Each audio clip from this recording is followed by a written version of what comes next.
Now, it's interesting to note that in 1999, then Speaker Manuel Villar Jr.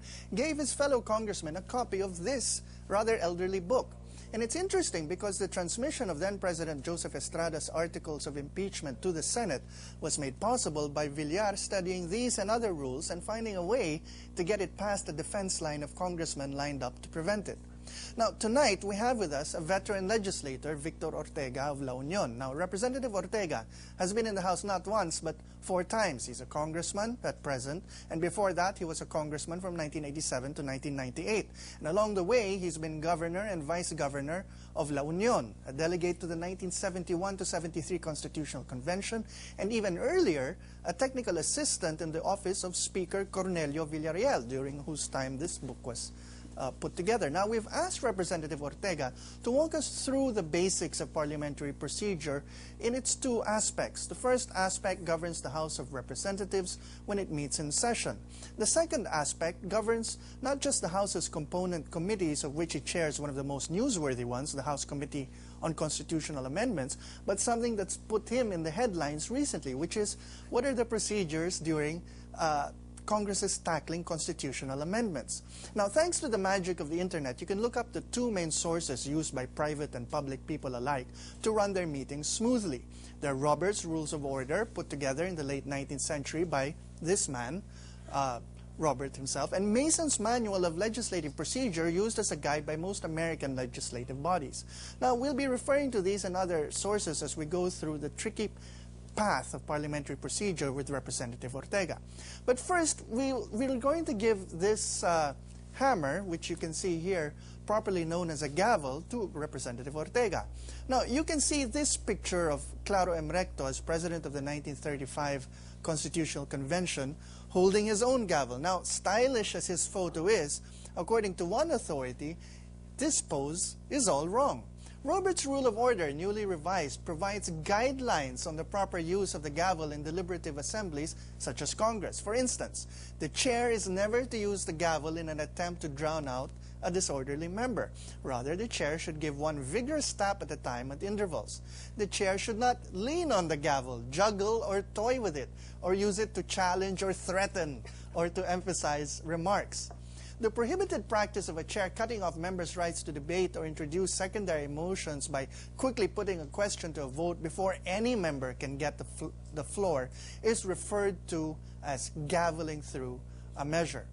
Now, we're going to go to Representative Ortega at this point and ask him, Congressman, when you're chairing a committee or when congressmen like you are asked to take the place of the Speaker, walk us through the process and how the business of the House goes. Okay, the presiding officer goes to his place, takes the gavel, bangs it 2 or 3 times. This meeting is called to order, and so everybody takes his place in the session hall or in the committee room, and you start the sessions. Okay, now is there a particular order that is followed throughout once you gavel it to the meeting into order? Yes, in the committee meetings, after banging the gavel to call the meeting to order, the first in the agenda is roll call, okay, to determine whether there is a quorum of the members.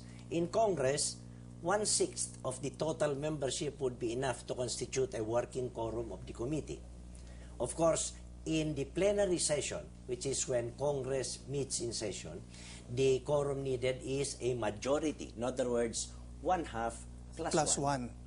We have now presently 238 members of the House of Representatives, so that the quorum would be 120. They call the roll. If there is a quorum, then the Secretariat reports to the presiding officer how many answered present. And so he again bangs the gavel and say, there being 150 members present, we have a quorum. And so we start transacting business. Okay. Now, we follow the procedure in transacting business with a majority floor leader leading the way. He is the chairman of the Committee on Rules, and he acts as the floor leader during sessions.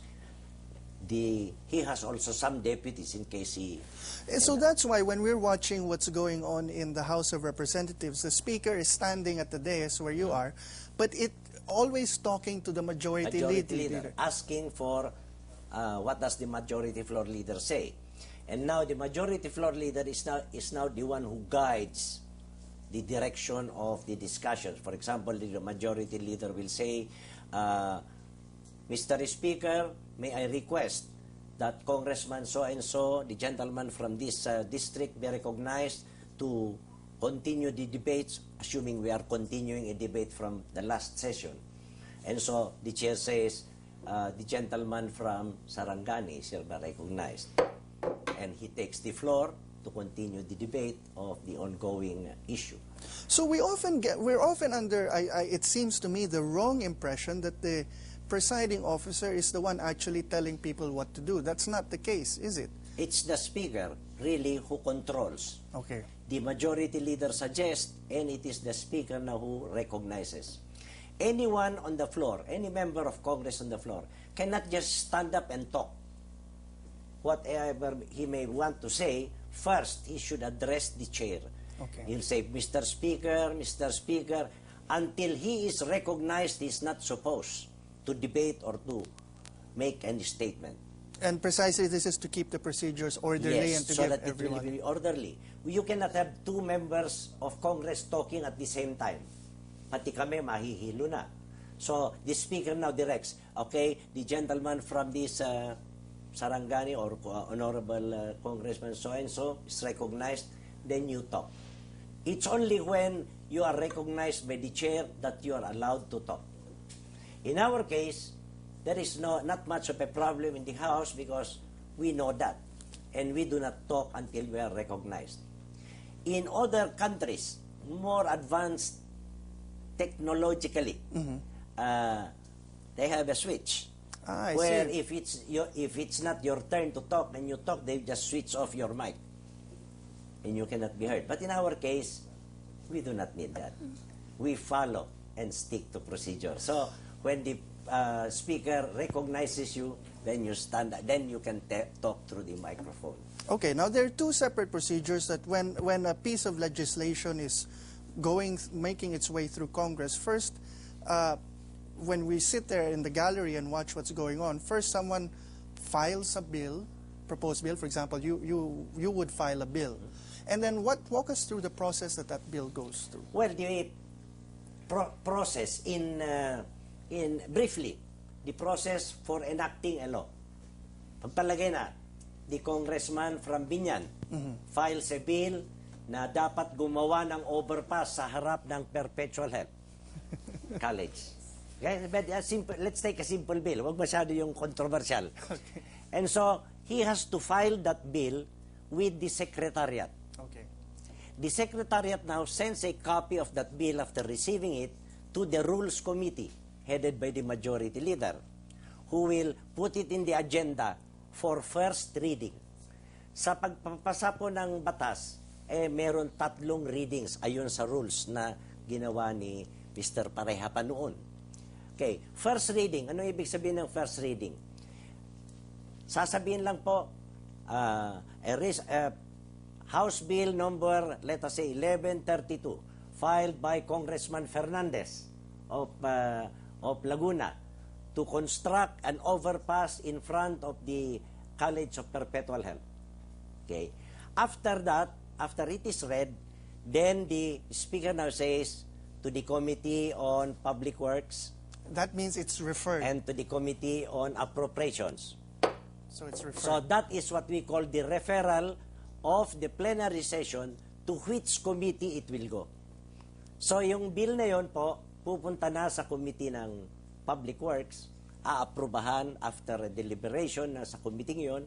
Then it was also the appropriation. Since it is a bill that requires funding, it has to go through the Committee on Appropriations also, so that when that bill is approved, meron ding corresponding funding na na-approved by the Committee on Appropriations. Okay? Now, after the committee approves it, it goes back now to the floor, to the plenary session, for second reading. Yung second reading po, doon magdidebate, dapat magawin ito o hindi dapat gawin ito. Congressman and Manolo, Yeah. Kate here would like to be heard. Okay, sir, it was mentioned a while